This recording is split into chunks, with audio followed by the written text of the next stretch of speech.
सिद्धांसे सूरी पाठक योगिना खाए बचो मनो योगी सुध तद्वस्त लब्धे।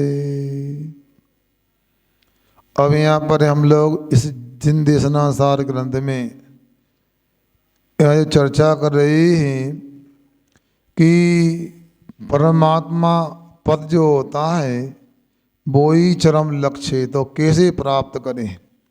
तो ये यहाँ बताया कि आचरण में अहिंसा हो, वाणी में साधवाद हो, मन में अनेकांत हो। मन में अनेकांत होगा तो मन कभी खेद खिन्न नहीं होगा, और स्यादबाद तरीके से बोला जाएगा तो किसी को बुरा भी नहीं लगेगा।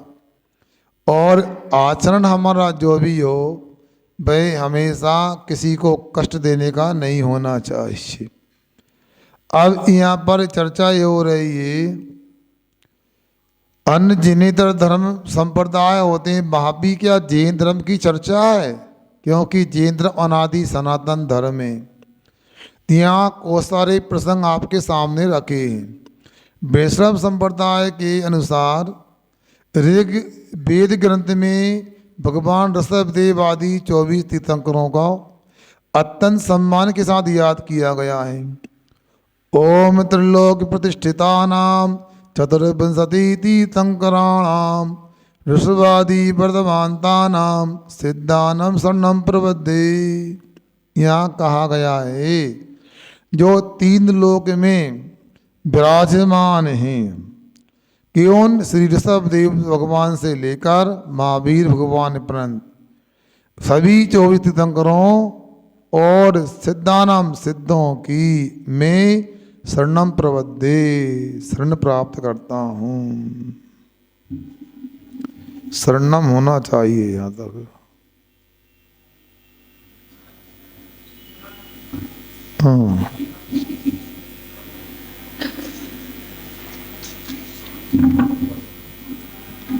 चलो आगे चलते हैं।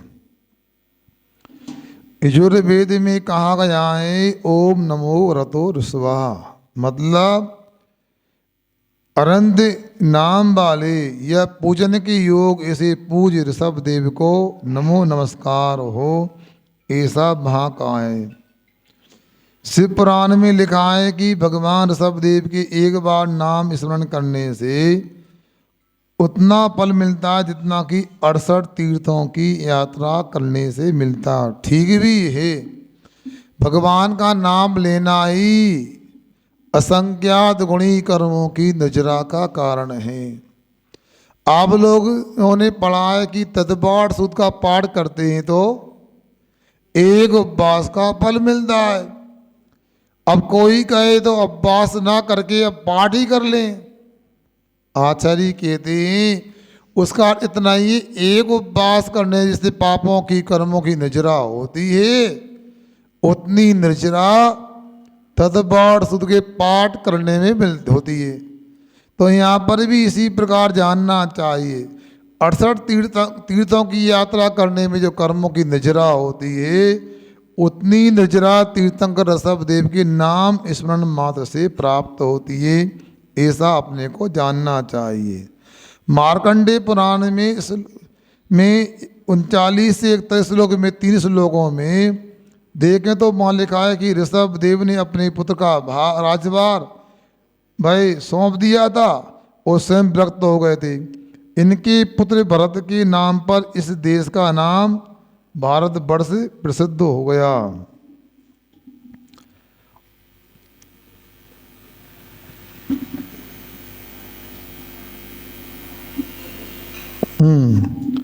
अब देखो ये जो बता रहे हैं जैन ग्रंथ नहीं, ये जैनेतरों में भी हमारे जैन धर्म की चर्चाएं, इससे अपने को और बहुमान बढ़ाना चाहिए कि हम तो अपने धर्म अपने तीर्थंकर को याद नहीं करते, मगर जैनेतरों में भी याद किया गया है, मतलब जरूर महत्वपूर्ण है। लिंग पुराण के अनुसार अध्याय 47 श्लोक 19 से 24 में 5 श्लोकों में नावी राय को हिमालय के उत्तर दक्षिणवर्ती प्रदेश का शासक बतलाया है। इनके पुत्र का नाम ऋषभदेव कहा है और ऋषभदेव की माता का नाम मरुदेवी बताया गया है। ऋषभदेव के पुत्र का नाम भरत था। इनके नाम पर इस देश का नाम भारत वर्ष पड़ा है। भागवत गीता के 5वें स्कंद के अध्याय 2 से 6 में भगवान ऋषभदेव का कथन वहाँ पर भी किया गया है, ऐसा जानना। महाभारत ग्रंथ को देखे तो वहाँ कहा गया है कि गिरनार पर्वत पर नेमिनाथ और कैलाश पर्वत पर आदिनाथ हुए हैं। ये क्षेत्र ऋषियों का आश्रम होने से मुक्ति मार्ग का कारण है, क्योंकि तीर्थ का मतलब होता है जो संसार के तीर को किनारे को प्राप्त कराता है, इसलिए तीर्थ होते हैं। तो यहाँ पर जो कहा मुक्ति का मार्ग तो सही कहा गया है। आगे कहा गया है महाभारत में, हे अर्जुन रथ पर सवार हो और गांडीव धनुष हाथ में ले। मैं जानता हूँ कि जिसके सन्मुख दिगंबर मुनि आ रहे हैं उसकी जीत सुनिश्चित है। नगर पुराण पर यदि दृष्टि डालें तो वहाँ लिखा है कि सतयुग में 10 ब्राह्मणों को भोजन देने में जो फल मिलता है वही फल कलयुग में अनंत भक्त एक मुनि को भोजन देने से होता है। क्या कहा? मतलब यहाँ पर भी दान की महिमा भी बताई गई है। और दिगंबर मुनि राजों को कितना बड़ा मांगलिक माना है, वो ठीक भी है। 2 प्रकार के मंगल होते हैं, एक चेतन मंगल और दूसरा अचेतन मंगल होता है। अचेतन मंगल में तो सरसों हैं, श्रीफल हैं, कलश हैं, ये सब जिन प्रतिमा हैं, जिन मंदिर हैं, ये सब अचेतन मंगल होते हैं। चेतन मंगल में कौन आएंगे? तो हाथी है, वृषभ है, घोड़ा है, दूध पिलाती हुई गाय है, ये मंगल है।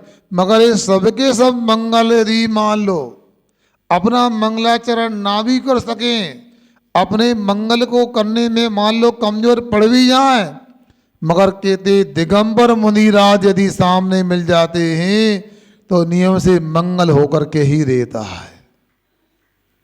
सोचो, इसलिए महाभारत में श्री कृष्ण जी ने कहा है जिसके सामने दिगंबर मुनि महाराज आ गए उसकी जीत, उसकी विजय निश्चित है।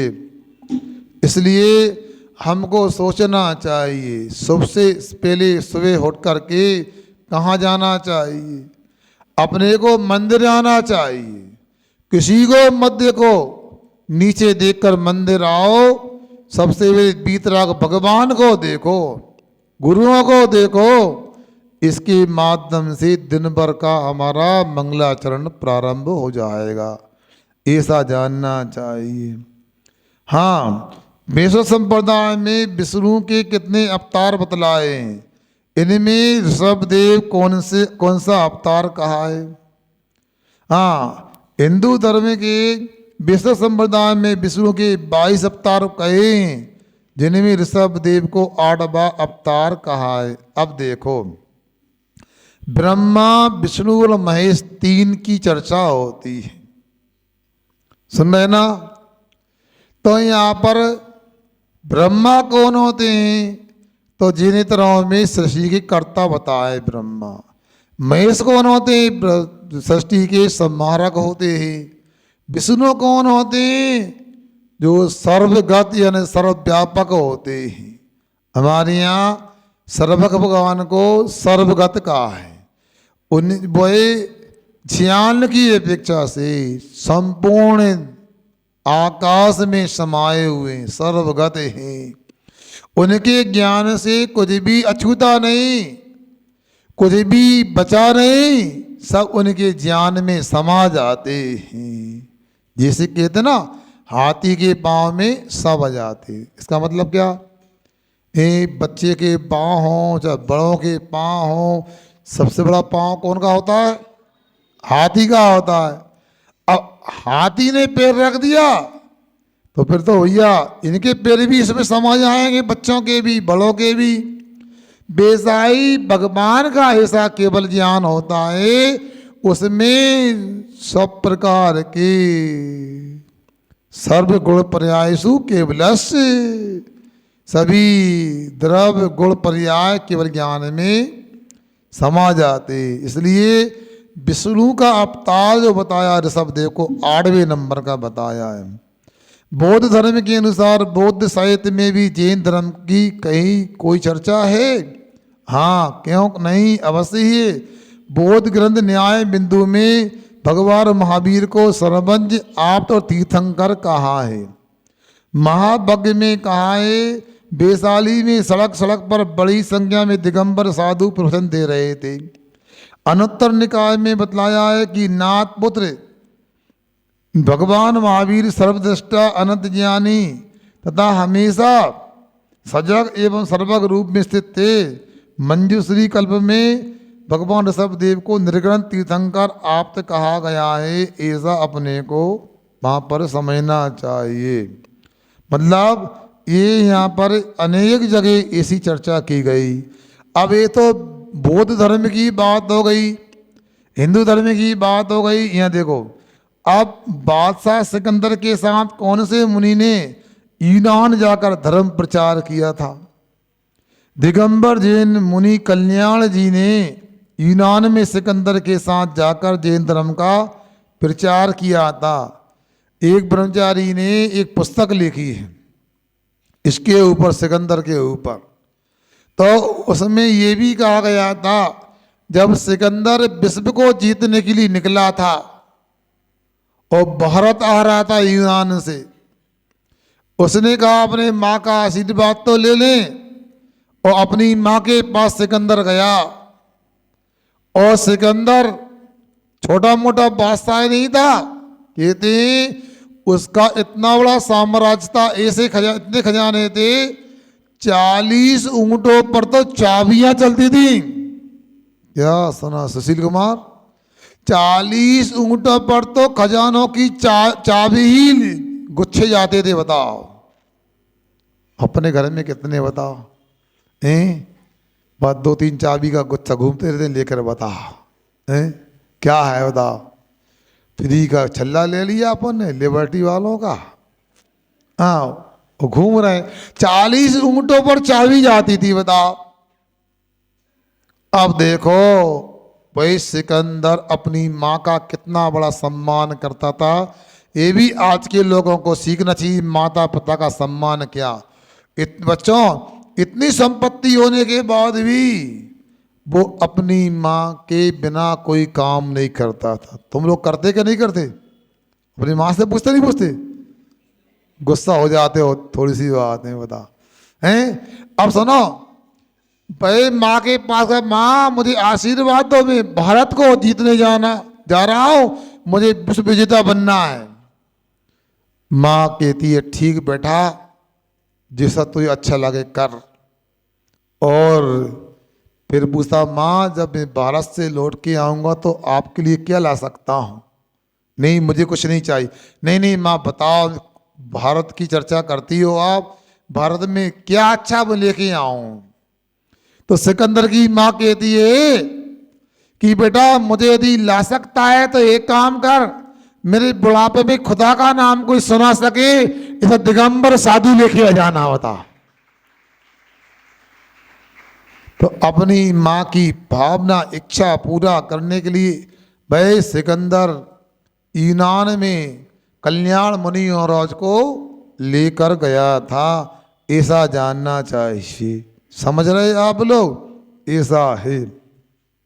हाँ, आगे देखो क्या कहते हैं। यूनानी विद्वानों ने किनसे दीक्षा ग्रहण की थी?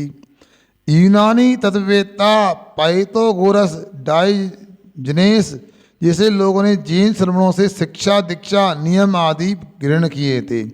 इन पर जैन साधुओं का गहरा प्रभाव था। पाइथागोरस बहुत बड़ा व्यक्ति आया, वैज्ञानिक माना जाता है। डायोजनीस क्यों? दीक्षा का मतलब उन्होंने अहिंसा आदि के नियम लिए थे, ऐसा जानना चाहिए। डॉक्टर राधाकृष्ण संभवतः ये भारत के दूसरे राष्ट्रपति हुए। क्यों अरुण जी? इन्होंने ऋषभ देव के संदर्भ में कहाँ क्या कहा है? तो डॉक्टर राजा कृष्णन ने इंडियन फिलॉसफी पृष्ठ 287 में कहा है कि ईसा पूर्व प्रथम शताब्दी तक लोग ऋषभ देव की पूजा किया करते थे। मतलब उन्होंने जैन धर्म को 1800-1900 वर्ष पुराना सिद्ध किया है, ऐसा अपने को जानना चाहिए। जैन धर्म के संबंध में और भी कोई बुद्धिजीवी हैं क्या जिन्होंने जैन धर्म के प्रति कुछ बयान प्रस्तुत किया हो? तो अपने को ही जानना चाहिए। अवश्य जैन धर्म के संबंध में अनेक विद्वान अनेक लोगों ने अपने मत प्रकट किए हैं, जिनमें से कुछ निम्नानुसार हैं। डॉक्टर जैकोबी जी का मत है कि ऋषभ देव का समय अब से असंख्यात वर्ष पूर्व का है। श्री हरिसत्य सट्टाचार्य की कृति भगवान अष्टनेमी अंग्रेजी पुस्तक में तीर्थंकर अष्टनेमीनाथ का ऐतिहासिक महापुरुष स्वीकार किया है। मद्रास के पूर्व चक्रवर्ती ने कहा है कि जैन धर्म उतना ही प्राचीन है जितना हिंदू धर्म। डॉक्टर कालिदास नाग ने अपनी पुस्तक डिस्कवरी ऑफ एशिया में नग्न मूर्तियों का चित्र छापा है। वह 10,000 वर्ष पुराना है। उसे डॉक्टर साहब ने जैन मूर्ति के अनुरूप माना है।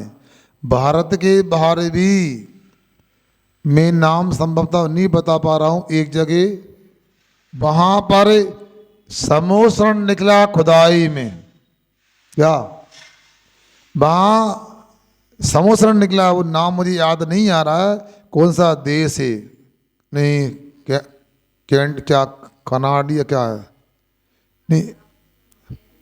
नहीं कुछ एशिया महाद्वीप में ही वो है ना, अब याद आएगा तो बता पाएंगे आपको।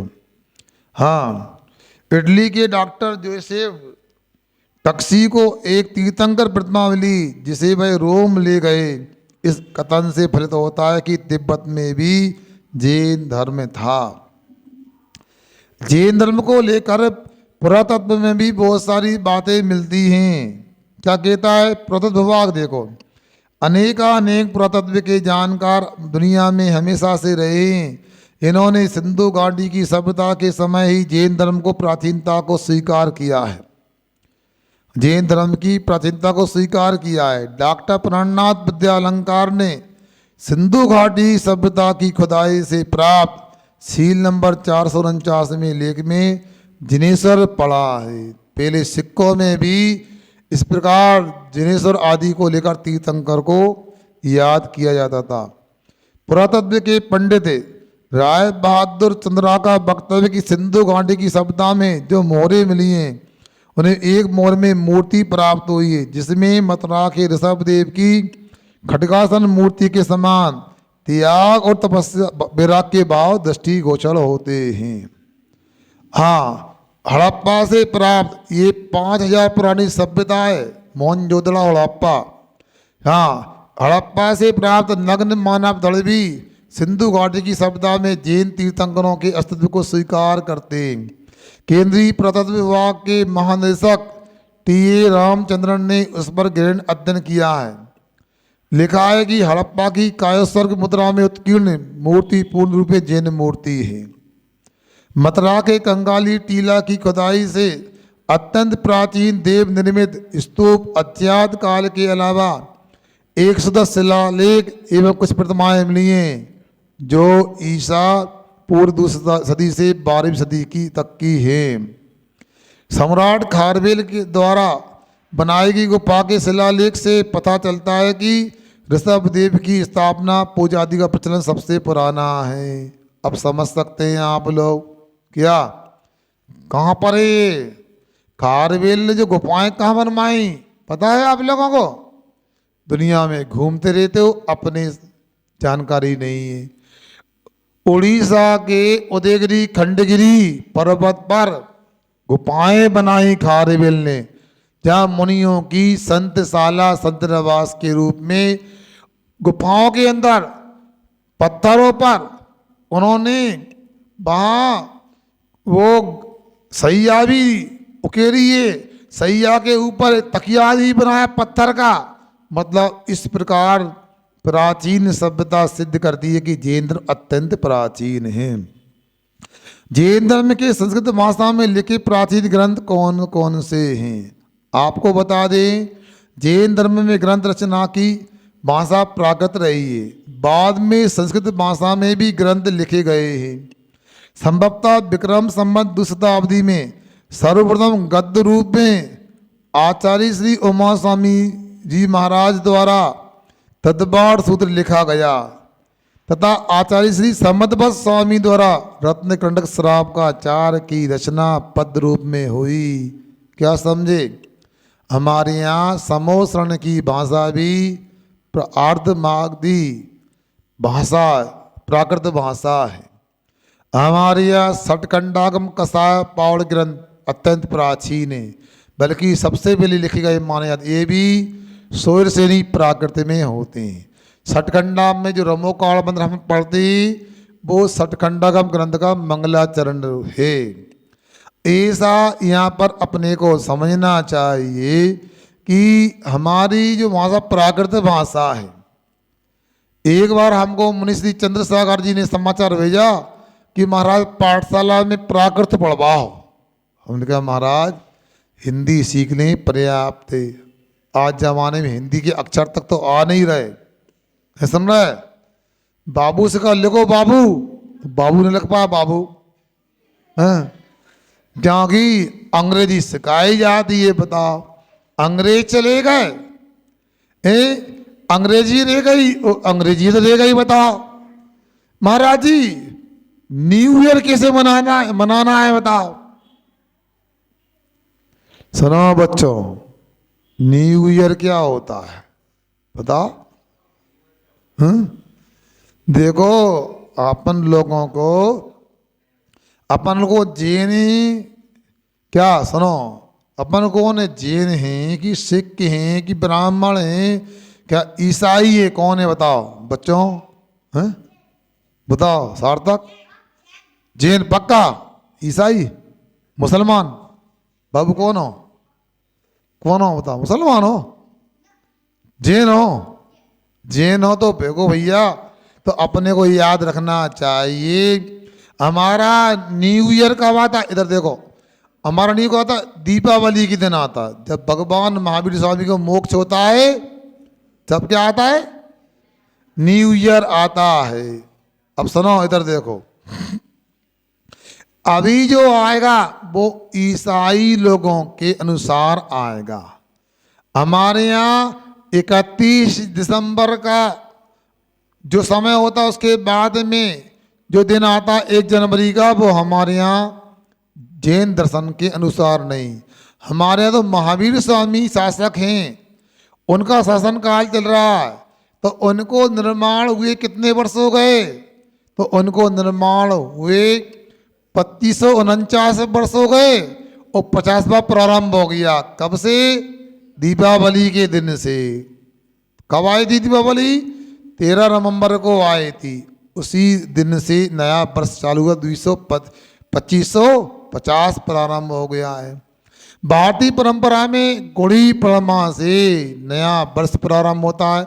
अभी 2080 विक्रम संवत चल रहा है। इसलिए अपने को अपने बही खाते में, डायरियों में, कापियों में अपने जो भी स्मरण के लिए लिखते हैं, तो आप भले ही जनपद सत्य अंग्रेजी तारीख लिखते हो, ईसा सन लिखते हो, साथ में भी निर्माण संवत जरूर लिखना चाहिए। सुन रहा है कि सो रहा है? क्या करोगे? अपने को भी निर्माण संवत जरूर लिखना चाहिए। इससे एक इतिहास बनता है, गौरव बढ़ता है।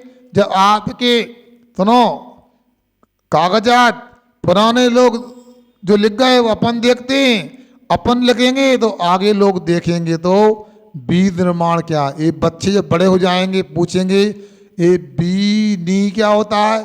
बिनी नहीं, बिया ने वीर, निर्माण, सामे संवत। महावीर स्वामी के निर्माण का वर्ष मतलब कितने वर्ष हो गए? तो 2549 हो गए और 50वां प्रारंभ हो गया। इसलिए अपने को ये इतिहास याद रखना। तो हमारी प्राकृतिक भाषा है। बाद में लगा कि लोगों को प्राकृतिक भाषा समझ में नहीं आती है। प्राकृत का मतलब होता है प्रकृति से होती है। सुनो ये बच्चों, आप क्या बोलते हो? मदर को क्या बोलते हो? माँ को क्या बोलते हो? है माँ क्या बोलते हो? व्योम क्या बोलते हो? है मदर को क्या बोलते हो? मम्मी को क्या बोलते हो? है माँ को क्या बोलते हो? माँ को क्या बोलते हो? माँ को क्या बोलते हो? कोई मम्मी बोलता है, कोई मोम बोलता है। सुनो, गैया का बच्चा क्या बोलता है? अम्मा। ये क्या है? ये प्राकृत भाषा है। प्राकृत में माँ को, मदर को अम्मा बोलते हैं। क्या समझ में आया? हाँ। संस्कृत में क्या बोलते हैं? तो माता बोला जाता है। इसलिए अपने को जानकारी होना चाहिए। तो उस समय जब उमा स्वामी महाराज जी समदवत स्वामी जी हुए, तो उस समय प्राकृतिक भाषा को जानने वाले कम हो गए। तो उन्होंने समय के अनुसार संस्कृत भाषा में शास्त्र लिखना प्रारंभ कर दिए। बाद में विद्वानों को लगा संस्कृति भी नहीं जानते, तो हिंदी में ग्रंथों की रचना क्रिया कोश आदि की कर दी गई। और अब कई बार लगता है कि लोगों को हिंदी भी नहीं आ रही, तो अंग्रेजी में भी ट्रांसलेशन होने लगे। मगर अंग्रेजी में बहुत सारे शब्द ऐसे हैं वो लिख ही नहीं पाते।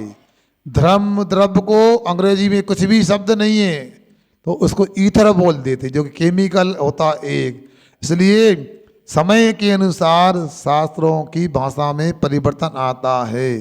तो संस्कृत भाषा में यदि सबसे पहले कोई ग्रंथ लिखा गए तो गद्य रूप में तदबार सूत्र और पद रूप में रत्न शराब का 4 ग्रंथ लिखे गए। ऐसा अपने को यहाँ पर जानना चाहिए। ठीक, आगे चलते हैं अपन लोग। अब आप लोग जानते हो, अब जब पाठ पढ़ लेते हैं तो कुछ उनमें अभ्यास भी होता है। पाठशाला पढ़ने पढ़ाने वालों नीचे भी अभ्यास, उनको भी अपने को देखना चाहिए। अब क्या देखना चाहिए? अपना धर्म कब से? अनादि काल से। तो धर्म क्या? अनादि निधन है। प्राकृत भाषा क्या होती है? ये प्राचीन ग्रंथ की भाषा है। को श्वेतांबर लोग क्या मानते हैं? सहस्त्र मुक्ति मानते हैं।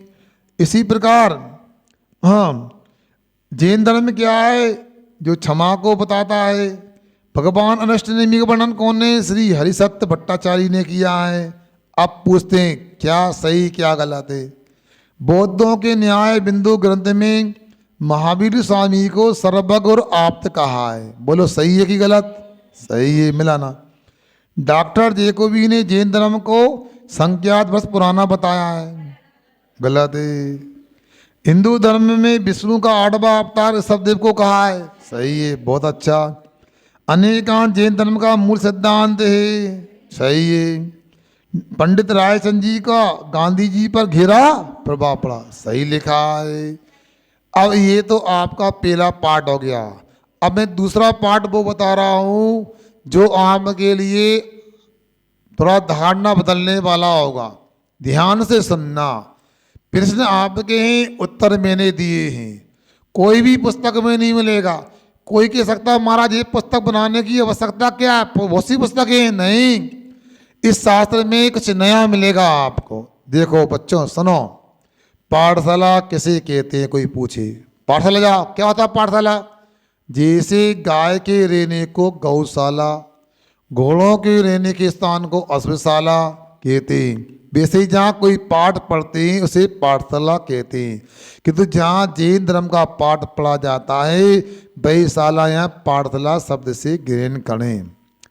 पाठशाला पढ़ने से क्या लाभ है? क्यों जाएं? स्वाध्याय करना अंतरंग तप है जो कि प्रत्यक्ष रूप से कर्म जरा का कारण है। पाठशाला स्वाध्याय का बहुत ही सुंदर और अच्छा माध्यम है। स्वाध्याय यदि अलग करोगे अकेले तो आप लोग प्रमाद करोगे। थोड़ा पुस्तक लेते, कई लोगों को देखा विश्व माता बहन को पुस्तक उठाई, एक आध पन्ना पढ़ा और रख दी। कल दूसरी ऐसा नहीं, क्रमशः स्वाध्याय, क्रमबद्ध स्वाध्याय होना चाहिए। और ऐसा स्वाध्याय करेंगे तो अनोपादान उपेक्षा, ज्ञान करने से क्या फल मिलता है? जानने से क्या? अज्ञान का नाश होता है, पापों की हानि होती है, वृत्तियों का ग्रहण होता है और आत्मा में डूब जाते उपेक्षा का लाभ मिलता है। हमको पाठशाला पढ़ने का समय, बच्चों क्या कहते हैं, बच्चों जब संपर्क करने जाते हैं, संपर्क करने वाले शिक्षकों को ये पाठ याद कर लेना चाहिए। क्या मिलता संपर्क करने में? क्या बोलते हैं, हमको पाठशाला पढ़ने का समय नहीं है, फिर कैसे पाठशाला संभव है? आपको टीवी के लिए, मोबाइल के लिए, भोजन के लिए, शयन करने के लिए, आपस में बात करने के लिए तो समय मिलता है आपको। सुनो, अब देखो, तो फिर धर्म के लिए, पाठशाला के लिए भी समय निकालना चाहिए। बालाघाट में शिविर लग रहा था, एक व्यक्ति शिविर में आने को तैयार नहीं थे। घर जाकर विचार किया शिविर में जाना चाहिए कि नहीं जाना चाहिए, मन ने कहा जाना चाहिए, मगर समय तो नहीं मिलता। अंदर से मन ने कहा गलत बात, समय तो मिलता है, मिलाना चाहो तो। मन में आया टीवी और मोबाइल देखना बंद कर दोगे समय निकल आएगा। तो उसने 10 दिन के बाद कहा मुझे लग रहा था शिविर नहीं कर पाऊंगा, मैंने पहले शिविर में आने के पहले टीवी मोबाइल का त्याग कर दिया, तो समय ही समय निकल के आ गया मेरे सामने। बताओ, अभी मैं 1.5 घंटा प्रतिक्रमण पढ़ रहा था, 3-4 भाई लोग, युवक लोग आए, बैठे तो रहे महाराज के पास, भावना थी, श्रद्धा थी, भक्ति थी, मगर वे, मैं प्रतिक्रमण पढ़ता रहा, वे मोबाइल चलाते रहे। बताओ, आप बोलो समय है कि नहीं? मोबाइल था शायद इसलिए बैठे रहे, अन्यथा क्या होता है, जब मैं पढ़ता हूँ, सामय करता हूँ, तो कोई बैठने को तैयार नहीं होता मेरे पास, तो तब बैठते जब मैं बातें करूँ तो बैठे। यह है समय मिलता, इसलिए संपर्क करने जाएं और पाठशाला को अच्छा रूप दें। सुन रहे सब लोग? और पाठशाला वालों से कहना चाहता हूँ, आज अच्छा लगे तो 1:30 बजे आप आ जाओ। मन में कहता हूँ, सुनते कहाँ हैं आप लोग? बोलो, आ सकते हैं? कब आ सकते हैं आप लोग? बताओ हैं? अब बोलो कब आ सकते हैं? फिर कुछ तो बता दो हैं? 3 बजे आ जाएंगे? अब बोल, अब पाठशाला चले तो कैसे बताओ? अब हम कह रहे हैं जो भी समय निश्चित बता दो कब आएंगे, हम पूछ लो आपस में, बता देना हमारे लिए कब आएंगे। हैं? कोई बात नहीं, यही क्लास लगा दें हम तो, मगर आपको 3 बजे भी तीनों जगह की सभी पाठशाला वाले, महिला पाठशाला, सुनो, बच्चों की पाठशाला, कन्या पाठशाला और पुरुष पाठशाला वाले यदि आ जाएंगे तो हम चर्चा कर लें आगे क्या करना है। हो सकता है हमारी आखिरी मीटिंग हो, क्योंकि आप लोगों के लिए थोड़ा समझना है। ये पाठ जो लिखा है विशेषकर शिक्षकों के लिए कि क्या उत्तर देना है। यहाँ पर देखो, अब आज से देखो पाठशाला 3 दिन से चालू हो गई, पुरुष पाठशाला, बहुत सारे लोग आने भी लगे। कुछ लोगों को अभी भी ठंडी का समय 9:15 बजे आने में कहीं दिक्कत कहाँ है? बताओ। हमारे अनुराग जी ने गोल्डी बैठे हैं, बताओ कितने अच्छे लगते हैं। पाठशाला में आएंगे तो और अच्छा लगेगा, इनकी वजनदारी अलग लगती है हमारे लाने। बताओ, इसलिए आप पाठशाला आज से आए, मनीष भैया की जिम्मेदारी उनको लेके आए सम्मान सहित। हाँ, क्यों? देखो, सबका कल्याण होना चाहिए। अच्छा ये बताओ, कहीं पर आपको अच्छी वस्तु खाने को मिलती है तो दूसरों को बताते कि नहीं बताते? बोलो। और यदि मौका मिलता है उसको खाने देते कि नहीं देते? देते ना। यदि पाठशाला अच्छी लगती है, क्यों भैया अरुण गोयल जी, पाठशाला यदि अच्छी लगती है तो अपने को भी, बोलो ना, हैं, अपने को भी आना और दूसरों को भी लेके आना। अरे अपने को कोई घटिया माल थोड़ी है कि टिपाना है, ठोक के बेचा करो बाजार में। भैया ये माल ले लो, आप 3 दिन आप उपयोग करो, यदि आपको समझ में नहीं आए लौटा देना पैसा वापस। हमारी पाठशाला में भी 3 दिन आओ, फॉर्म भरो, 10 रुपये लगेंगे। आपको अच्छा लगे रोज आना, पसंद नहीं आया 10 रुपया वापस तुम्हारे। ऐसा ठोक के बोलो, संपर्क करने जाओ। आगे देखो, दूसरे लोगों ने, मेरी उम्र के लोग पाठशाला नहीं आते। सुनो सब लोग, क्या पूछा सामने वाले ने, जवाब क्या दिया? दूसरे लोग और मेरी उम्र के लोग पाठशाला नहीं आते हैं, मुझे शर्म भी लगती है, फिर मैं कैसे ये कार्य कर सकता हूँ? कहते लोग बराबरी के नहीं आते, अकेले हम कैसे आए? तो बता रहे हैं, अच्छे काम करने वाले दुनिया में हमेशा ही कम होते हैं, याद रखो हमेशा। अब देखो, हाँ, और आप आएंगे तो दूसरे भी आपसे प्रेरित होकर पाठशाला आने लगेंगे। हमेशा होता यह है, एक व्यक्ति को आगे बढ़ना होता है। हर व्यक्ति कहेगा कोई नहीं होता, मैं क्यों आऊँ, तो काम प्रारंभ नहीं होगा। ये मान लो दूसरे के लिए हम ये बताएं कि कोई नहीं आता, नहीं हम आते हैं, मैं आता हूँ, आप भी आओ, ऐसा करना चाहिए। क्यों बच्चों, पाठशाला आते कि नहीं आते? बोलो कौन नहीं आता? झूठ नहीं बोलना, भगवान जी के साथ पाप लगे हैं। नहीं, अब आएंगे आज से, ठीक है ना? बोलो आएंगे, भगवान को बोलो आएंगे, बोलो बाबू, बोलो भगवान से पाठशाला आएंगे रोज, बोलो सार्थक, हाथ जोड़ के बोलो भगवान से, व्योम बोलो, बोलो कहाँ आएंगे? भोजन करने नहीं आएंगे, पाठशाला पढ़ने आए, कहाँ आएंगे? बोलो भगवान से। बहुत अच्छा, इन तीनों बच्चों के सम्मान में ताली बजा थोड़ी सी है। हाँ, सही में इतनी अच्छी बुद्धि है। ये क्या नाम है इसका, देवांश, हाँ याद है मुझे। ये इतना चतरा है, रात में भैया प्रति बच्चों ने पूछा, मम्मी का फोन नंबर, दादू का, भैया का, ताई का, सब नंबर बता दे मैंने, बताओ तो डायरेक्टर ही हो उसके पास, बताओ। इतनी बुद्धि बच्चों की। ये ऐसे बच्चों को थोड़ा सा धर्म में लगा दोगे, ये मुनि बन पाए नहीं बन पाए, मगर घर का नाम रोशन कर सकते हैं ये लोग। समझ लो, पढ़ने की कोई उम्र या शर्त होती ही नहीं है। बचपन से वृद्धावस्था तक कभी भी ज्ञान अर्जन का प्रयास किया जा सकता है। एक बार सुनने में या पढ़ने में आया था, एक व्यक्ति की 70 वर्ष की उम्र हो गई, उसने लगभग 80 डिग्रियां प्राप्त कर ली, और उसकी भावनाएं 20 डिग्री प्राप्त, शतक बनाना है मुझे, बताओ। ऐसे भी दुनिया में लोग होते हैं। हाँ, बचपन में से वृद्धावस्था तक कभी भी ज्ञान अर्जन का प्रयास किया जा सकता है। आत्मा तो अनादिकाल से ज्ञानी है, पर इतना करो कि सम्यक ज्ञानी बन जावे। क्या सुन रहा है? प्रत्येक आत्मा किसी है भाई ज्ञान स्वभावी है, इतना करना है कि भाई सम्यक ज्ञानी बन जाए तो बड़ी बात हो जाएगी।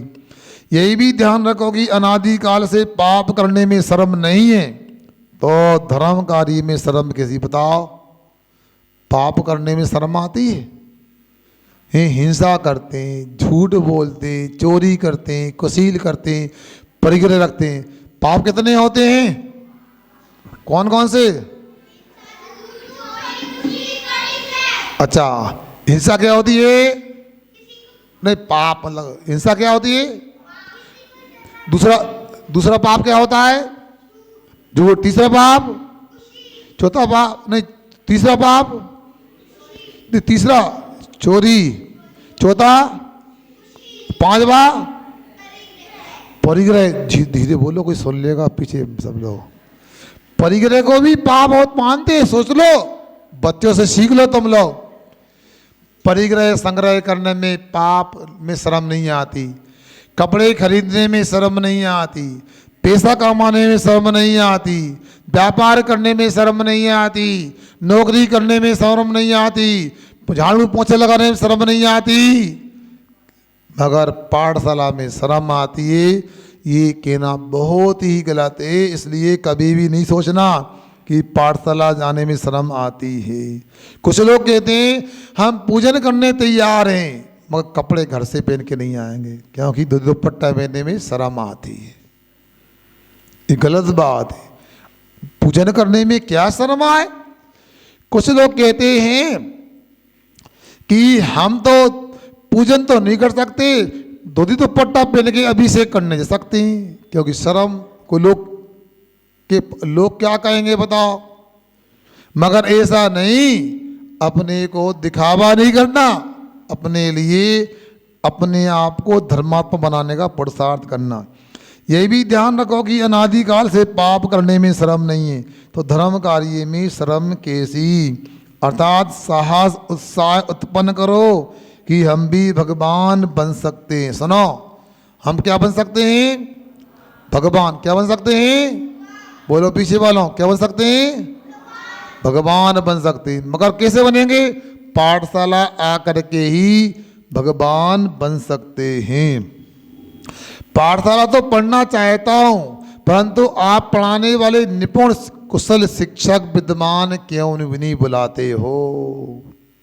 सुन रहे हैं आप लोग? समाज में ऐसे लोग भी, अच्छा पंडित बुलाओ तो अच्छा पैसा लगाओ। समाज में 5,000 6,000 रुपये में आप पंडित जी को रख भी लेते हैं, तो मंदिर की रसीद बंदी वही फाड़ें, लिखा पढ़ी वही करें, बुलौआ वही करें, अभिषेक का जल वही लाएं, द्रव्य भी धोएं, तो कैसे काम चले?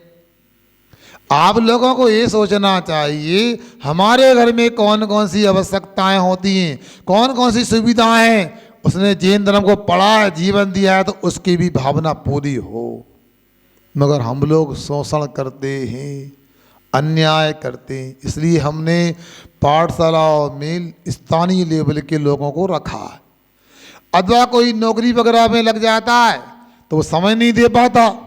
अब देखो, यहाँ पुरुष पाठशाला अपनी गति पकड़ती है, और गति पकड़ती है फिर छुट्टी हो जाती है। 30-40 लोग भी हो गए, फिर कमजोर हो गए। कल सागर से, अंकुर कॉलोनी से फोन आया पंडित राजकुमार शास्त्री जी का। महाराज जी, आपके आशीर्वाद से 2-3 वर्ष हो गए हैं, और पाठशाला में अभी भी लगभग 70 लोग आ रहे हैं पुरुष पाठशाला में। सुन रहे? और आपको यदि लगे कि मेरी बात में गलत बोल रहा हूँ, मनीष भैया के पास फोन आया था, रिकॉर्डिंग हो तो देख लीजिए भैया। आप सोच लो, अंकुर कॉलोनी कोई बड़ी नहीं, एक मोहल्ला है आपका, लाइन एरिया का, ये मान लो आप। मगर वहाँ 70 लोग आ सकते हैं, मोराजी 55 लोग आ सकते हैं, बीना में 125 लगभग लोग आ सकते हैं, तो इटारसी में भी 70 लोग आ सकते हैं पुरुष लोग। भैया दुकान बंद करके कहाँ जाते हो? पान के टपड़ा पे खड़े ना हो, चाय की दुकान बाद में देख लेना, आप घर जाके चाय पी सकते हो। आपको बाजार में पटिया पे मूंगफली क्यों फोड़ना है? अपने को पाठशाला में अपने समय का उपयोग करो, भगवान के दर्शन हो जाएंगे। मैंने पहले भी कहा, आप लोग पैसा कमाना चाहते तो फंडा मेरे से ले लो। आप राहुल भाई पैसा चाहते हो, दुकान काहे की तुम्हारी? इसलिए आप एक काम करो, आज से नियम लो, हम अपनी दुकान के मालिक बनने का त्याग करते हैं, भगवान को मालिक बनाते हैं, और हम दुकान के नौकर बनते हैं। क्या करना? सुबह स्नान करने के बाद चाबी लेकर आओ, या अभिषेक करो, भगवान का पूजन करो, फिर जाकर दुकान खोलो। फिर रात में दुकान बंद करके चाबी लेकर भगवान के दर्शन करने आओ, और यहाँ पाठशाला खोलो। मानो सुबह मालिक से चाबी लेने गए थे और रात में देने आ रहे हैं। 1 साल में देखना दुकान में किसी बरकत तरक्की होती है, बता। पेटी दोपहर में भर जाया करेगी तुम्हारी। मगर आप लोग करोगे तो ऐसा हो सकता है। मेरी बात समझ में आ रही कि नहीं आ रही है आपको? ये दुकानदारों को समझा देना, चौका वाले लोग। क्या सुन रहे? चौका वाले, चौका नहीं है आप लोगों का, है सबका चौका है ना? तो आप दुकानदारों को समझाओ कैसे धन आता है। सुशील कुमार, सुनने में आ रहा कि नहीं आ रहा? थोड़ा पर्दा ऐसे हाल कान हिला दो।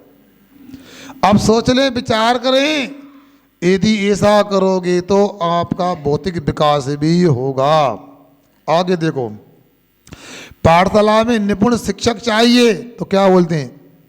जब एकलव्य नामक भील मिट्टी, सुनो बच्चों, जब एकलव्य नामक भील मिट्टी की मूर्ति बनाकर उसमें गुरु की स्थापना करके विद्यार्जन कर सकता है, तो अल्प बुद्धि शिक्षक भी आपके विद्यार्जन का कारण बन सकता है। अभ्यास करने से, प्रयास करने से सब संभव हो सकता है। अब धीरे धीरे अभ्यास करो, आपको जो भी आता है। एक पुस्तक को, शास्त्र को मैंने जितना सरल बन सका मैंने गार्डर बारा से लिखने का प्रयास किया इसको। इसलिए आप लोगों से कहता हूँ, आप लोगों को हिंदी भी पढ़ना आती है तो पढ़ा भी सकते हैं, पढ़ भी सकते हैं। इसलिए देखो हमारे सामने तो 6 महीने से आप लगातार पढ़ने आ रहे हैं। भले सुबह आते हैं, दोपहर में उतने लोग नहीं आते, शाम को भी उतने नहीं आते। तो आप लोगों को थोड़ा सा समय निकालना चाहिए। इससे अपने लिए ज्ञान की वृद्धि होगी, आयु कर्म का यदि बंद होगा तो नरक आयु से बच जाएंगे, तिरंज आयु से बच जाएंगे। इसलिए अपने को पाठशाला में थोड़ा समय निकालने का प्रयास करना चाहिए। मेरी बात समझ में आ रही है ना? और भी बड़े रोचक प्रश्न दिए हैं जिसका समाधान भी किया गया है। आप संपर्क करने जाओ तो उनके उत्तर क्या दे सकते हो। इस प्रकार करोगे तो पाठशाला दिन दूनी रात चौगुनी तरक्की कर सकती है। बंधुओं, मैंने पिछले महीनों में इटारसी में सबको देखा, अच्छे से देखा। यहाँ बहुत संभावना है, बड़ों में भी और बच्चों में बहुत संभावना है। थोड़ा सा आप लोगों से हमारा कहना है, आधे घंटे का 15 मिनट का समय निकालो तो जरूर आपके लिए आपका जीवन का विकास होगा, नरक तिरंज से आपका बचाव होगा। भगवान से प्रार्थना करता हूँ सभी का कल्याण हो। अहिंसा परमो धर्म की।